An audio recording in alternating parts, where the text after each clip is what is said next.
Hi everyone, it's Clyde at Vibrant Soap.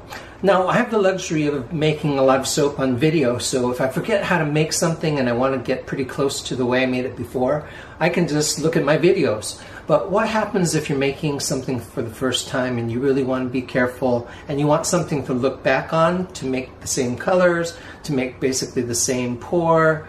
What order did you pour the colors in? If you were going to layer the colors first? Well, I'm going to show you that in more detail. So taking a look at this piece of paper that I just kind of scribbled on, and you might not be able to decipher it, but you can see where I planned the colors down below, and then I played with the colors in a little different way and I liked it better, so I surrounded it with this yellow rectangle. Also wrote down what kind of micas I used to get those colors. And then over here I showed my little sketches of the kind of containers I put my soap in, so that I have a better idea of how much of each color that I'm going to need. Down on this old recipe card that I inherited from my mom, I just simply wrote down the notes of the fragrance. In this case, it's Bonfire Bliss from Rustic Escentuals. Here I am doing basically layers in the soap because I'm going to do a hanger swirl. And I put the order that I put the layers in so that I'll remember how to do it the next time. So again, it doesn't prevent me from changing the way I design it the next time, but it is helpful to see your baseline, what you did the previous time. So I thought you'd like to see that, and here's a color tutorial before we start with the soap. So once again, I start most of my designs by looking at the notes of the fragrance, and this one from Rustic Escentuals says dried leaves, heliotrope, and I don't really know what that is, but I looked it up and it didn't really help me much, but I looked it up anyway. Charred woods, pine, cedar, amber, smoky sandalwood, musk, roasted marshmallows, brown sugar, coconut, vanilla. And so from that, I just thought, you know what, I can use some of those notes to help me, but I'm going to just kind of take the hint that it's sort of fall-like because of the dried leaves, and there's brown sugar in it, so they're going to be kind of warm tones. So what came to mind was an orange.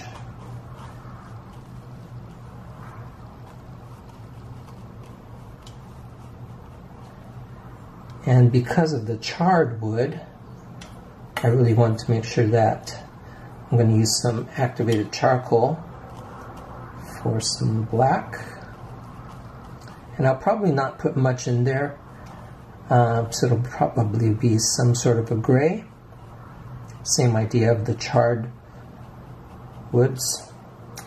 And then there's a color that I just recently got from Rustic Escentuals called Bordeaux, which is like a maroon. And I would like that better than this cherry red. This cherry red, for me, doesn't really work for the scent. So let me kind of get what I want. The color of the Bordeaux is more like this. It's like a maroon. There again, I put too much black. Black is very powerful.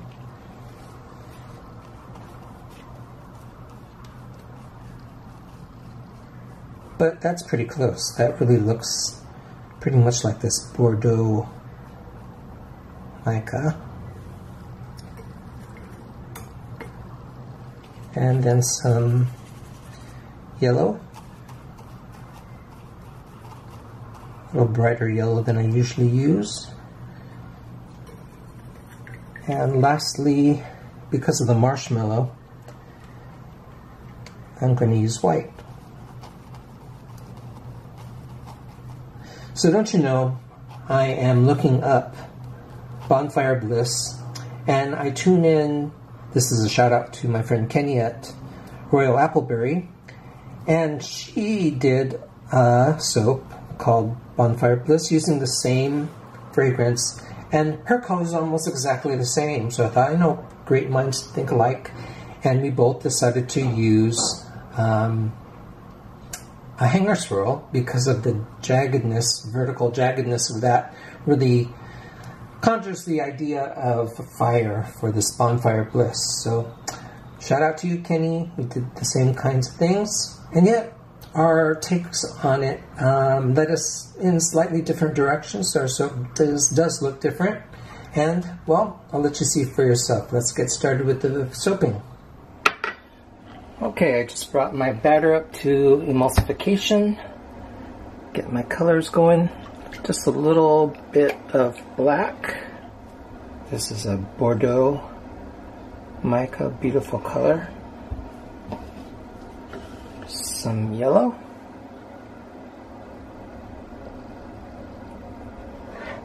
And my titanium dioxide for a little white. And the rest is going to be my clementine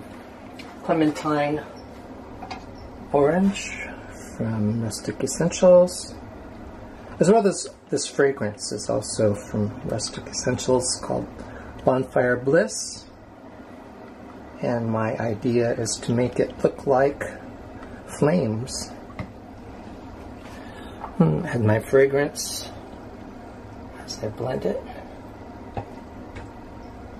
It really behaves itself, but I want to give myself a little bit more time since I'm doing a pretty intricate pour and a hanger swirl. By the time I get all the colors in here, it will start to harden. It'll be perfect for the hanger swirl because it won't be too liquid.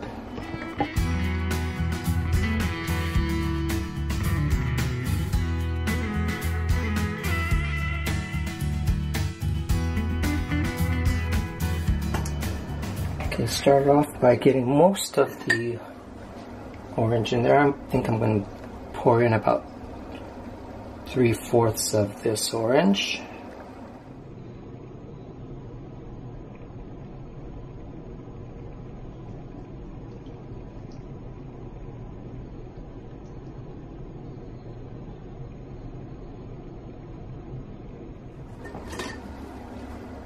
And the Bordeaux is already almost like pudding, but this is good because I want to keep the layers as separated as possible. I don't need a crisp line because I'm going to disrupt those layers with a hanger swirl anyway, but I want to try to make an effort for some separation. And get most of this in there. That looks good. And just gently get that spread on top of the orange layer.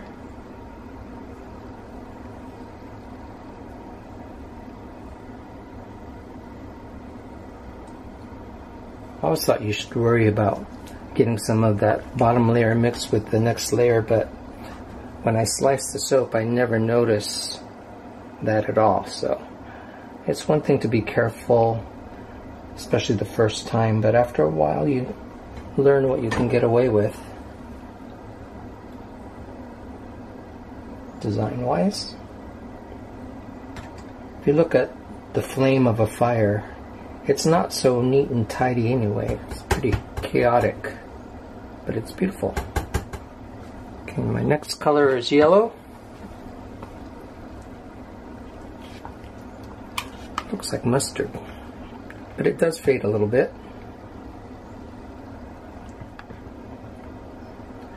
I'm going to do one more layer with yellow, so I'm going to keep some of that.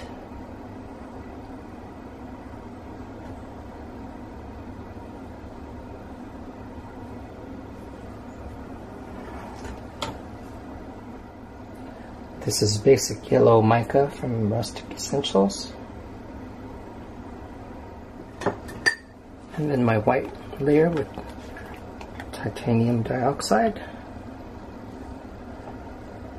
This represents the marshmallow note in the fragrance.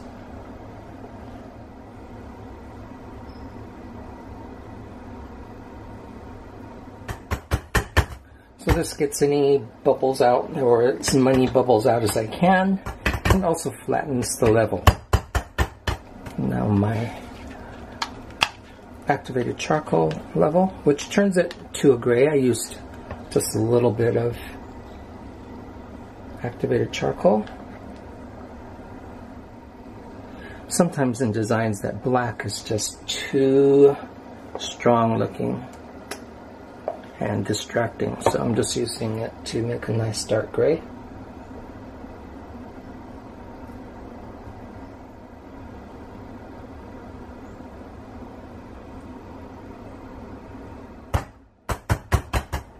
There are smoky notes in this fragrance also. It smells really full and not so sweet. Just pretty delicious smelling. See, this is like pudding now, and it's really perfect for this kind of process.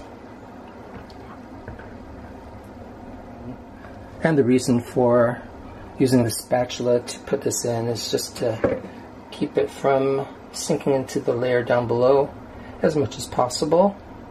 But if it does a little, like I said, it's not going to ruin the design. It can actually help it a little.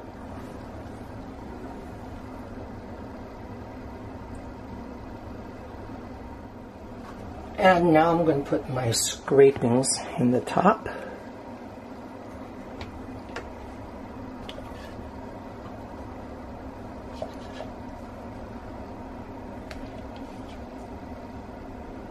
Actually, I caught myself. Gonna do my hanger swirl. Just up and down, going up, and I'm not going completely out of the soap, just bring it as high as I can. About 1 centimeter apart from the up and down motions in here. Take it out, and then I'm going to go up and down, just not as deeply. Trying to simulate a flame. Okay, now I can get my scrapings in there.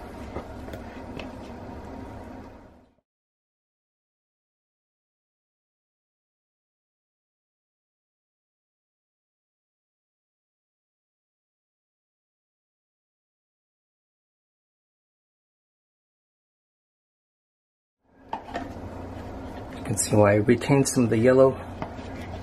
Sometimes I use it all up in the scrapings for the top and it gets hidden. So I just leave a little bit behind to get whatever's hidden up on top again.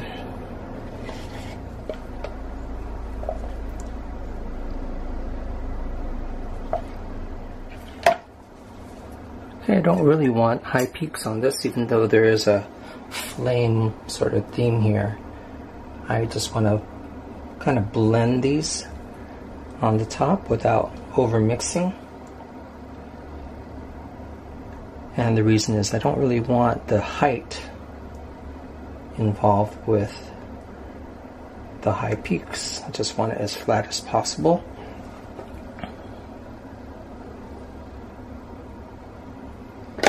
Just like that. Knock those peaks down a little bit more. Clean up the sides.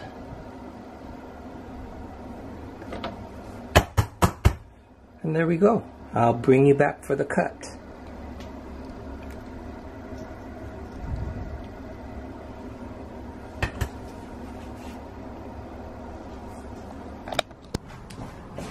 Okay, so here's the cut of Bonfire Bliss.